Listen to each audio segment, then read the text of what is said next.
Good morning. Welcome to a second class of GPP3O, our leadership and peer support.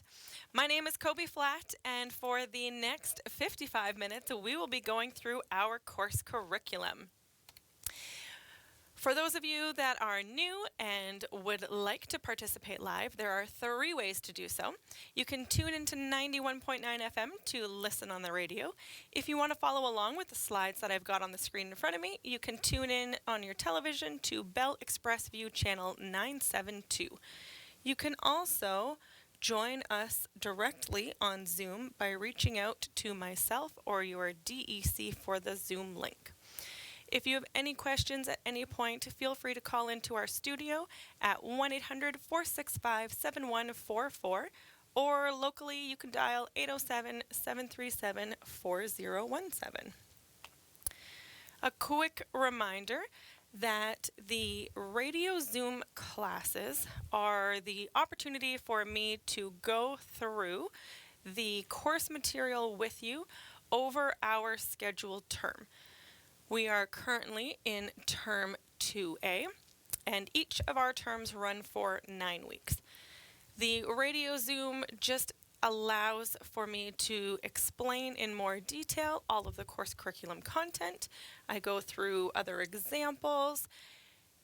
Specifically today, as we look at lesson 2, you will notice in your IL booklet that this lesson is only 3 pages long, front and back. In order to really drive home the concepts, I expand on them during these radio Zoom classes. So I go through each lesson, expand on it, provide further examples, and go through all of the lesson material. Each of these classes are recorded and shortly afterwards get posted to our Google Classroom.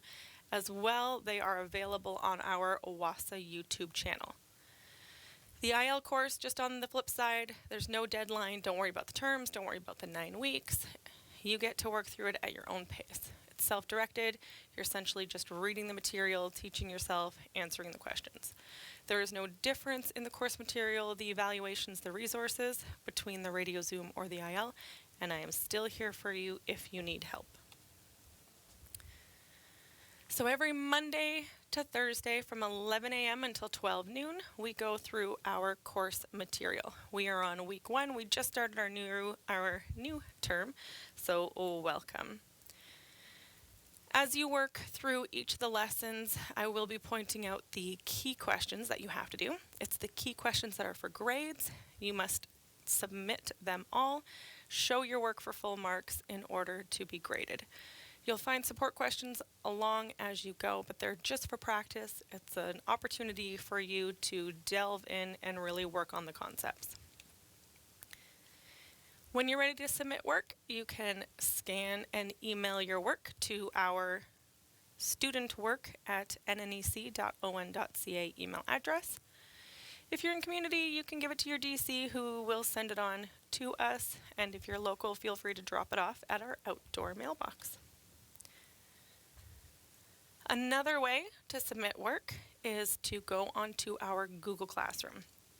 Our Google Classroom has all of the textbook material listed, has all of the key questions and those student workbooks there. Student workbooks are available as a complete unit in PDF format for you to print off if you prefer the pen to paper approach.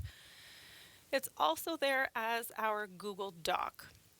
So you can sign in, open up the Google Doc, complete it right there on the document, click on turn it in, and it gets sent directly to me, where I can then mark it and give you instantaneous feedback. So if you need to contact me, you can do so multiple ways. You can email me at Jacoba, my real name, JACOBA .flatt, FLATT, @nnec.on.ca. You can reach me directly at my desk, 807-737-1488, extension 2228.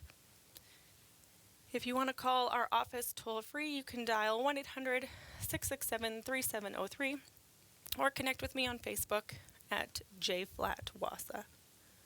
My office hours are Monday to Friday, 9 a.m. to 3 p.m., except for the hour 11 to 12 when I am on the air. Let's jump in. Today we are going to be looking at Lesson 2, which is all about identifying skills and interests. Our learning goals for today are that we will explore skills, we will be able to identify interests, as well as gather information based on self-assessments. We'll know we have met the goal when we can say I understand how skills and interests contribute to success. So let's first look at skill.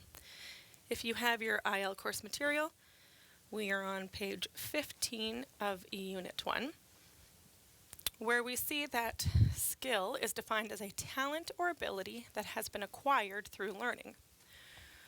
When you think of the skills that you have, we want to be able to hone that skill or better perfect them. Skills can be learned and perfected through years of training. So think about athletes.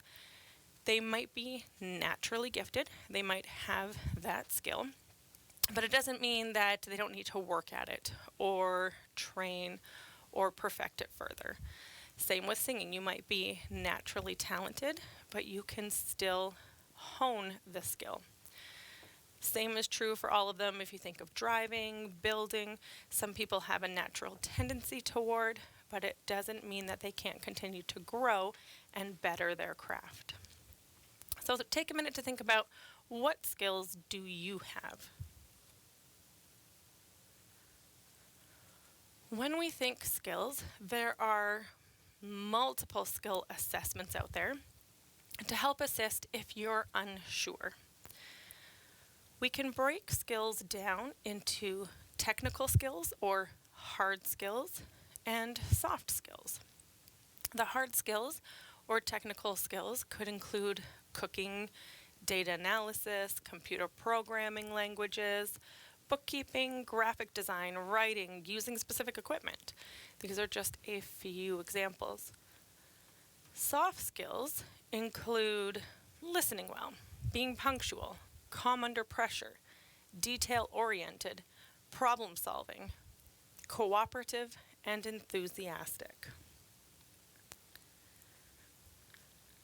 There are hard skills and soft skills, but we can further categorize them into such groups as leadership skills, physical challenge, creative expression, working alone, contributing to society, working in groups, mental challenge, helping others, learning, building, creating, public contact, truth and integrity, influencing people, making decisions, organizing, or coordinating. These skills just help us to think of how and where the skill can be used.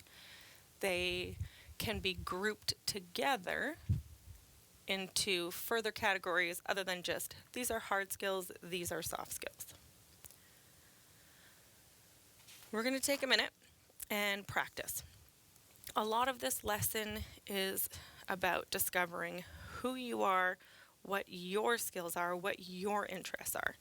If you were with us yesterday, I mentioned how the majority of this course, you can't really get it wrong because it's all about you. So as long as you answer completely and you go through the exercises, you will get the marks. So this lesson helps us to practice and dive into a greater look at ourselves. The first section deals with skills. We want to match the skills that we have with the skill categories that I had just listed. We want to look at which category or categories, there could be multiple, that your skills fit into. So I want to do some as an example today, just so that you can be better prepared for when you have to do it. So if I think of some of my skills, you can think of things such as a musical instrument. So we can say piano. Piano can be a skill that falls into a few of these categories. Maybe not leadership, not necessarily a physical challenge, but it could be creative expression. So we want to write in the skills category creative expression for playing piano. It can also be working alone. It could be working with others, but it's up to you if you're playing solo or not. You can put as many or try to do as many as you can. So we have creative expression, we have working alone, we have contributing to society. Maybe you're giving back. Maybe you're playing it for your church congregation. Maybe you're playing at a concert. Maybe you're playing it for a seniors event. Again, up to you where you put it in. You can consider it as it applies to you. The next one I'll put for a skill, I'll say crafting. You could have beading, you can have painting, you can have any of your artistic abilities if you've got them. I did want to add one more to piano, and that was learning, just to give you some range of what it includes. Whereas crafting, I will put, again, a lot of them might overlap, and we'll get into why that is in a little bit here. So for crafting, we can do creative expression, we can do working alone. Sometimes it's in a group, depending on if you're part of a crafting club, if you're working on a large project that involves other people, then it can go in there as well. It might be building and creating. These are the skill categories. One more example I'll put in party planning. I love planning parties. Any party. Doesn't matter if it's an anniversary or a birthday party. I thoroughly enjoy it. That if I could do both, I would do teaching and party planning. For party planning, I would put creative expression. I would put, it can be a physical challenge. I just hosted and planned a birthday party on the weekend, and I played all the games with all of the 8-year-old children. So it could be a physical challenge. Again, make it applicable to you and what it is that you're doing and how you do it. It's definitely creative expression,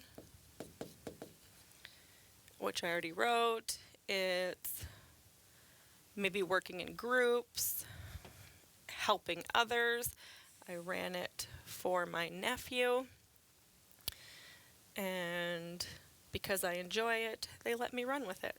So it can be helping others, it can be building, creating. It was a Minecraft birthday party, and let me tell you, my house was filled with creepers that I made out of cardboard boxes and pigs and sheep. I made a Steve head to put on the kids for our blindfold, so to speak. It was definitely public contact. It was making decisions. It was organizing and coordinating. So a lot of these apply. You can write as many as you can. So that's an example of how you will do the listing your skills and placing them into your categories. In your textbook, it asks you to list your top 5. I'm just doing 3 for the sake of time. It then moves on to interest. Interests, unlike skills, are a natural pull or curiosity that you have about something. Interest can be more than just a hobby. It can be linked to lifelong goals, aspirations, and dreams. You can think beading, photography, but you can also think water purification. That might be something that you have a real interest in and a desire to maybe learn more about or to fix or to problem solve. Same with self-governance. If that's something that speaks to you and you want to learn more about it and help others with it, those all count as an interest. It is important to note that your interests don't need to be something that you're good at. It can simply be something that you enjoy or even wish to do one day. So let's take a minute to match our interests with the appropriate interest categories. You'll notice that our categories remain the same. The skills categories and the interest categories are the same, but our interests are going to be different. Our interests might be, I will say, t-shirt design. Doesn't mean I'm great at it, but I enjoy it. When I think t-shirt design, I might think creative expression, working alone, helping others if it's to clothe, building and creating. It might be integrity and truth, depending on what the slogans are. Another interest could be puzzles and games. I absolutely love doing word puzzles, the actual physical puzzles, putting in pieces. I love logistical puzzles and any kind of board game or card game. When I think puzzles and games, I think some of them are definitely physical challenge. Some of them are creative expression. Some are working in groups, but some can be done alone. Some are mental challenges, learning, building, creating. Some have to do with making decisions. If you're playing a risk-type strategy game. Another interest can be volunteer firefighter. It can be something that I want to do one day. I used to firefight with the Ministry of Natural Resources, and volunteer firefighting is an interest. That can include leadership, physical challenge. It can be contributing to society. It can be working in groups. It can be a mental challenge, helping others, learning, definitely public contact, integrity and truth, making decisions, organizing and coordinating. All of these interest skills relate to the interest of volunteer firefighting.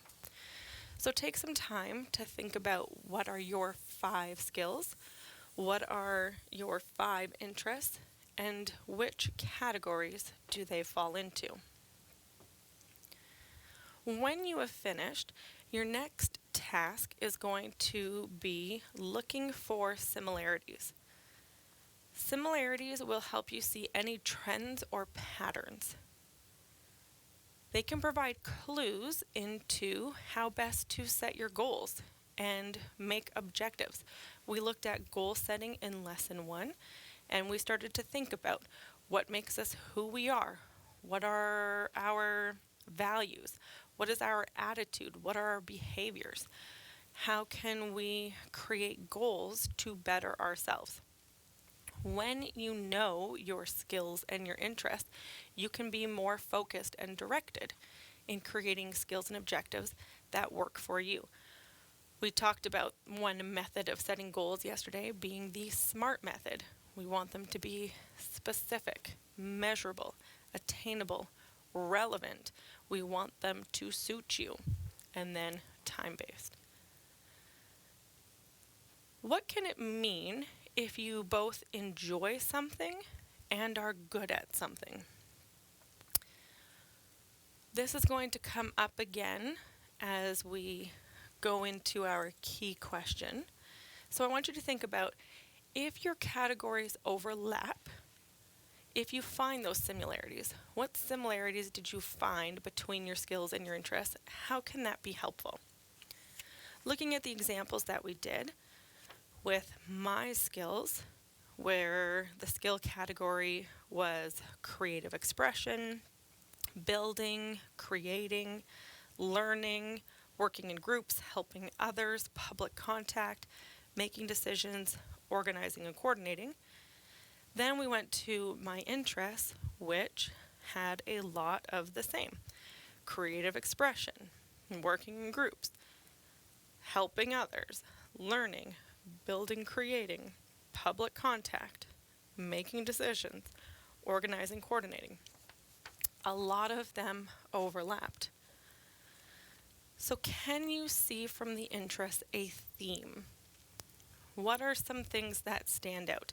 When I was writing the skills categories, I wrote creative expression for every single one of mine. So there's a theme. We have creative expression, we have building, creating for a lot of the skills and interests as well. There's a theme there. What could some of the career paths be? Specifically, one of my interests was volunteer firefighter.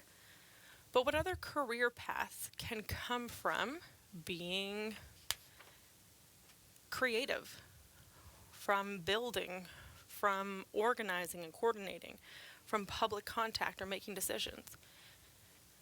And then think of your role in society, not just at home or in the workplace, but how can you use your skills and interests to give back? We talked about if you wanted to play piano for a senior center. We talked about how you could craft and give them away, maybe host a fundraiser where you sell them. Think of how your skills and interests can contribute to your future and those around you. It's important to note that interests can also be listed on your resume. When we think of the career paths, we think of finding a job and needing to create a resume. We know that the resume is all about your education and your accomplishments and your experiences, but can also be your skills and interests. It provides insight to employers to let them know a little bit about who you are. When you are using it on your resume, you want to include active interests. So those are the interests in which you do. You don't want to just say watching TV, watching movies. We want them to be active, ways that you are engaged, things that you can do. This could be more of the athletic stuff that you like, but it can also be playing and engaging in certain things. I want to focus a little bit on the resume because this is one of the options that you have at the end of the unit.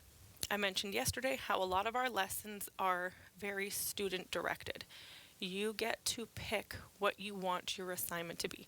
Not all of them, but some of them.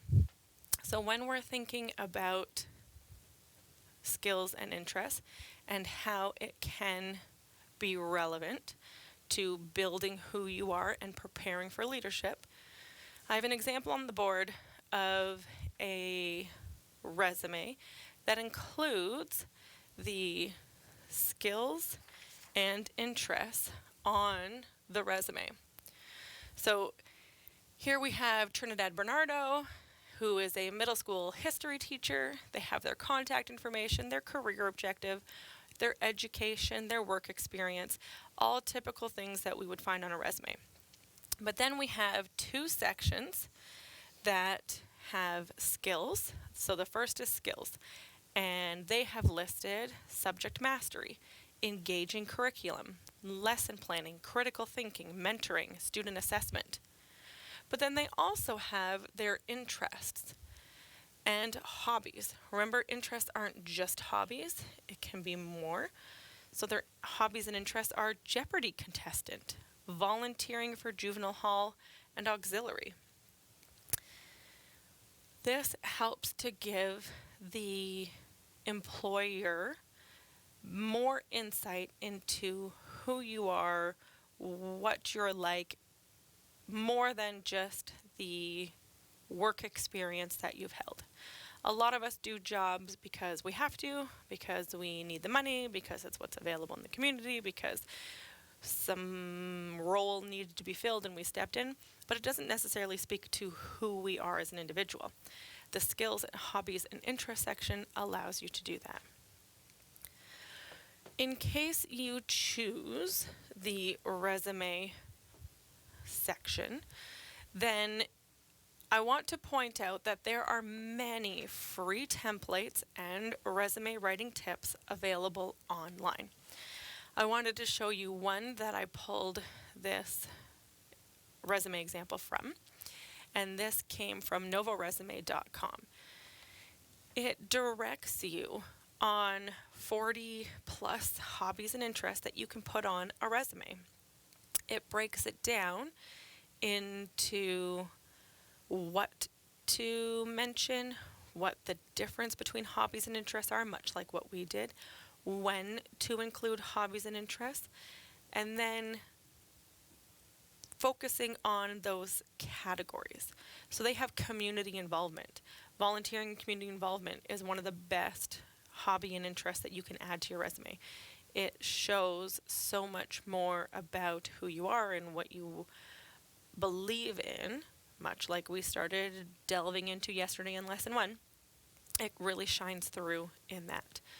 Writing, you can have communication skills. Blogging proves that you've got excellent communication skills.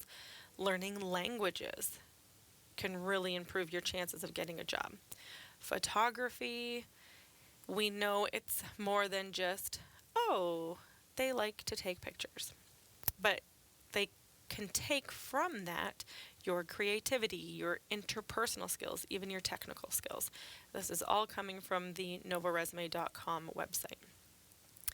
If you like to travel, if you play sports, if you enjoy reading or making music, even yoga, art, dance, all of these skills, hobbies, interests can be listed on your resume. It breaks into further the soft and hard skills that we started talking about.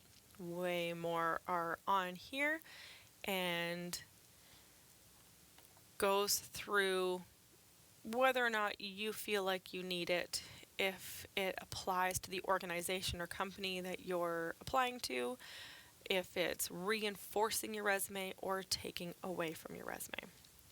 So things to keep in mind. The other resource that I wanted to go through, because this will come up through our course, is our local Northwest Employment Works website. You just have to go to northwestworks.ca and it brings you to new, that Northwest Employment Works, which here in Sioux Lookout is sharing a space with Confederation College over on 3rd Avenue. This is a lovely website with tools that we're going to use as we go throughout this course. At the top along the toolbar, we have Home, we have About Us, and we have Job Seeker. I want to focus on the career coach aspect of Job Seeker to show you how we can really work our interests into a career. When you're on News Career Coach, there is a section that says uncover your interests and learn how they connect to careers and education. You will click on Match My Interests. You then have the option of doing a quick assessment that is only 6 questions or a detailed assessment that has 6D questions. The more that you answer, the more accurate and pinpointed, focused of a result you'll get. But if you just want to do the quick 6 questions, then you can click on the quick assessment. I love how it states right off the bat, we're not going to worry about whether or not you have the education or training to do it, and we're not going to worry about how much money you would make doing the job. We're simply looking at your interests. Remember the goals, the aims, the thing you want to do one day. So don't worry about if you have enough education or training to do it. Don't worry about how much money you would make. Just answer honestly based on what you would like to do. So the first question has, would you like to work hands-on with objects, machines, tools, plants, or animals? Would you like to work and play outside? Would you like to use your physical or athletic abilities? And then you get to choose. Do you strongly agree with the statements? Do you just disagree? Are you unsure? Do you agree or do you strongly agree? Based on your results, on your answers, you will get more accurate results. So if you like to work hands-on, play outside, use your physical and athletic abilities, yeah, not super, but yeah, then you would just click agree. Would you like to observe, learn, analyze, evaluate, or solve problems? Would you like to question and explore physical, biology, cultural happenings? Again, state which one is true for you. Would you like to express yourself creatively? So here we're starting to see these categories. We're starting to see these words that we've already explored in our course, and we're going to apply them. Would you like to express yourself creatively? Use imagination or intuition. Feel free to be inventive without limits. If you had creative expression multiple times, then you might want to click strongly agree. Would you like to inform, enlighten, help, teach, counsel, or cure people? Do you like to use your skills with words to serve people? Strongly agree, unsure, disagree, or strongly disagree. Would you like to influence, persuade, lead, or manage? Do you reach your personal or organizational goals? Click the one that's most appropriate for you. Would you like to work with facts, numbers, and details? Follow directions to organize, plan, and complete a project? Whichever one suits you is the one that you're going to click on. Then you will get your results. So after you complete the 6 questions, it gives you your top 3 traits. It says your top 3 traits are whatever yours may be. That could be artistic, it could be social, it could be enterprising. And as you scroll down, you get to discover your matches. Which one suits you? There are different categories again. There's education, library, and museum services, social and personal services, government and public administration, marketing, sales and service, business and finance, law, corrections, security, hospitality, recreation and tourism, healthcare, medical science, and it goes on and on and on. And it gives you a percentage, so how you match to it. Click whichever one suits you, is good for you, and then you get to click on Show Career Area Details. From there, you are given specific careers that have to do with a more focused category. So if we choose education, library, and museum services, this category includes education administration and support. It includes teaching and training. It includes library and museum services.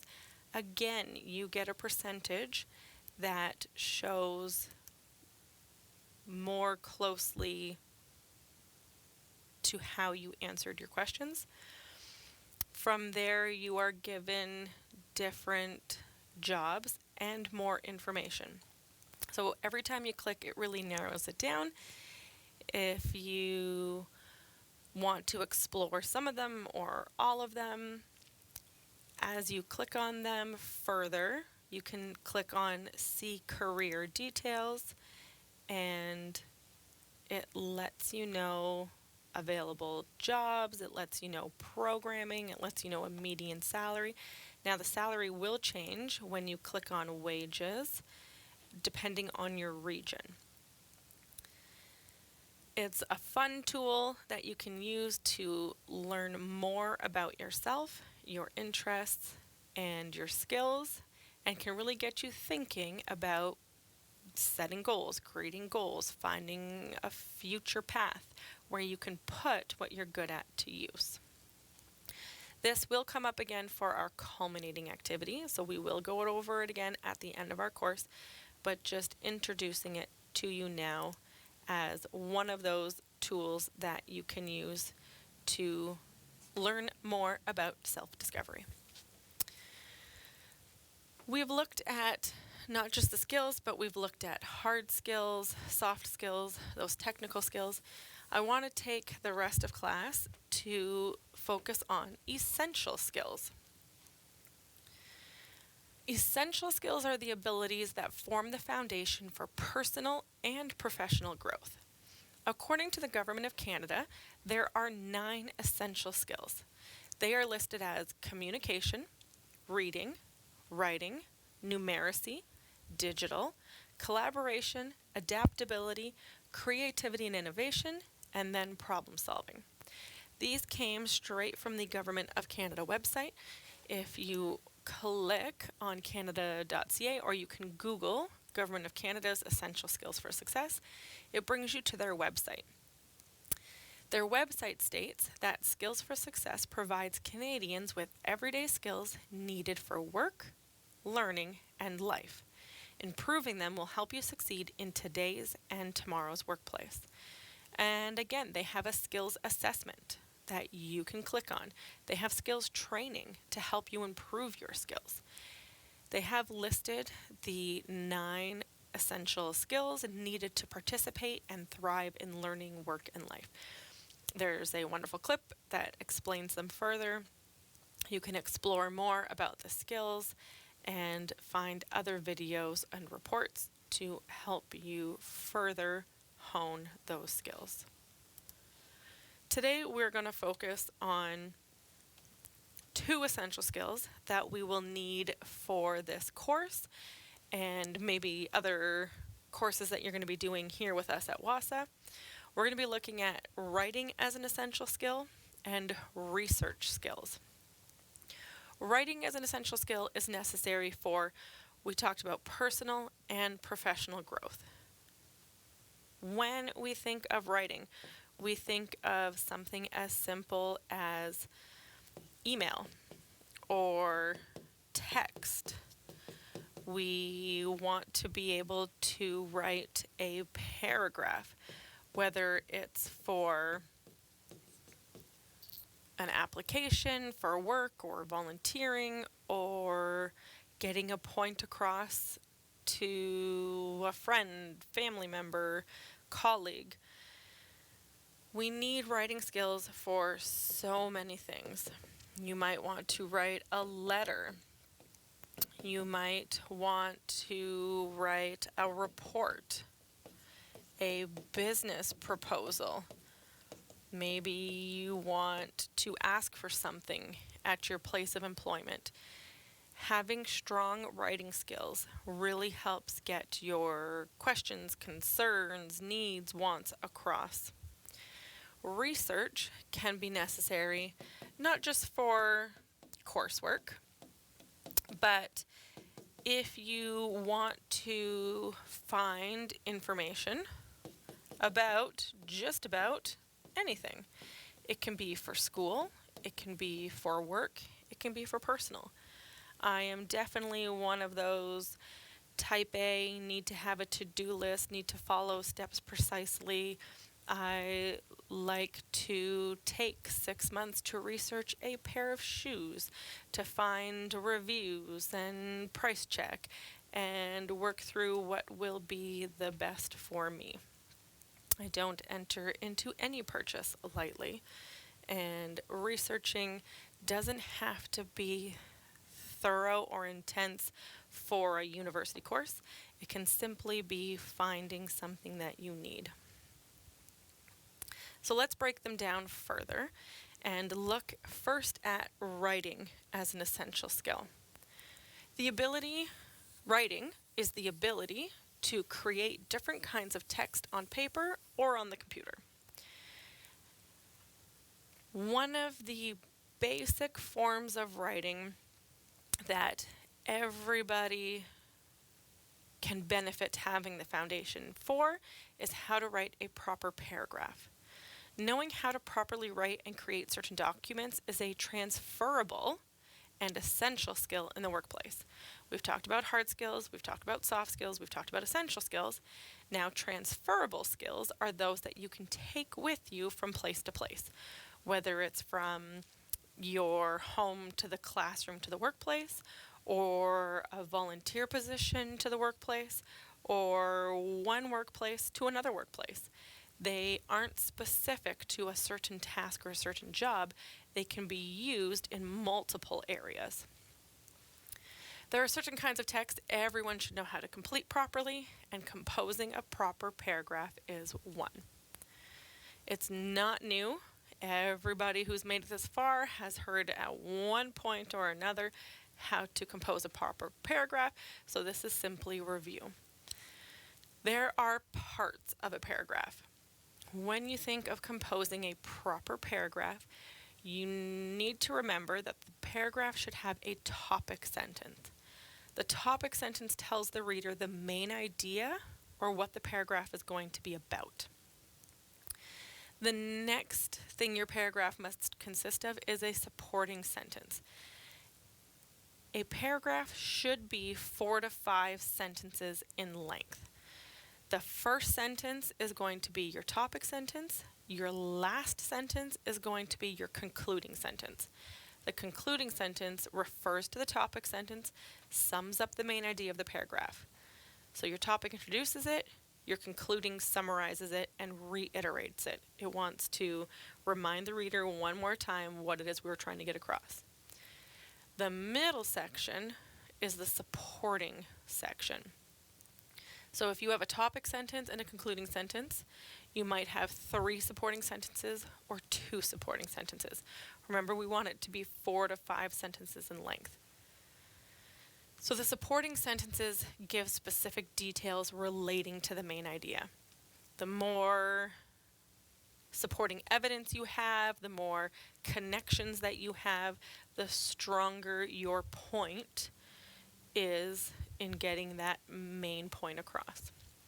So here's an example of putting all of the parts of a paragraph together. My favorite part of high school was always art class. That is our topic sentence. It is telling the reader what our paragraph is going to be about. It's going to be about art class. Supporting sentences. It was such a nice change to be working with images rather than words. That gives a specific detail about why art class was the favorite. Not just working with words, but you get to work with images as well. Next says, my favorite teacher's classroom was like an explosion of color and crazy objects for us to draw. It was like walking into an antique store. So there we have 2 sentences for the second supporting idea. It's saying, again, why high school art class was a favorite, because the teacher's room was a wonderful environment. The third supporting sentence says we got to work with so many different mediums, such as oil pastels, chalk, charcoal, watercolors, and acrylics. It was so fun to explore them all. So of our supporting details, we have why it was a favorite. We have the activities that they got to do, we have the environment, and we have the tools that they worked with, the different mediums. The concluding sentence then is, art class seemed more like a place for fun than work, which is why I loved it so much. It's summing everything up, all of the supporting details. It's more fun than work, and that's why I loved it. Bringing it back, tying it back in to the topic sentence. So you want to keep that in mind when you're writing a paragraph. Throughout this course, you will be asked to write a few reflection pieces. When you're writing a reflection, you want to focus on your topic and explain it. So think explain, expand, and the 5 W's. Explaining, you're going to start with your topic idea, organize your thoughts so that they flow, and always feel free to use the prompts. Expand. This is where you have a chance to provide supporting evidence, make the connections to yourself, make connections to other texts, make connections to the world around you. One way to help you expand or explain is by answering who, what, when, where, why, and how. Because this course is focusing on leadership and peer support, it's important to note that self-reflection is key to becoming a great leader. Whenever we do an activity or a class or an event, we often, without consciously knowing that we're doing it, we reflect on it. How did that go? I reflected on the birthday party. Did I do this well? What could I do better? How did that go over? How was it received? We do the same when we run any activity, especially in the workplace. because we always want to get better. We're going to find out throughout this course that leaders never stop learning. They never stop growing. They want to continue to get better by working on themselves, and self-reflection is one way to get there. So by writing it down, it can help you develop your critical thinking skills, can help you develop your writing skills, can help you to think about and clarify your ideas and difficult concepts. It can help you see your strengths and weaknesses and give you a clearer picture of your learning progress throughout the course. When you come across a journal reflection in your course material, feel free to use the prompts to help get you started. The prompts are meant to help stimulate your reflective thinking. You can use all of the prompts and answer them, or just use a few of them as a jumping off point. Be sure to write your honest reflection. Try writing a brief summary of the topic or concept you are being asked to reflect on. Write down your own thoughts, your ideas, your responses, and your reactions to the topic.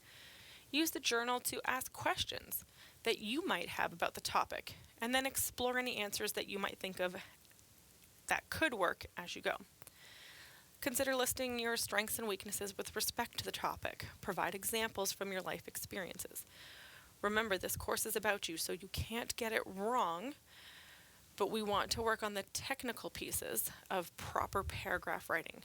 So make sure that you have your topic sentence, your supporting sentences, and your concluding sentence, and that there's flow and organization to your writing. Lastly, we have the essential skill of research. Research is essential for personal and professional reasons.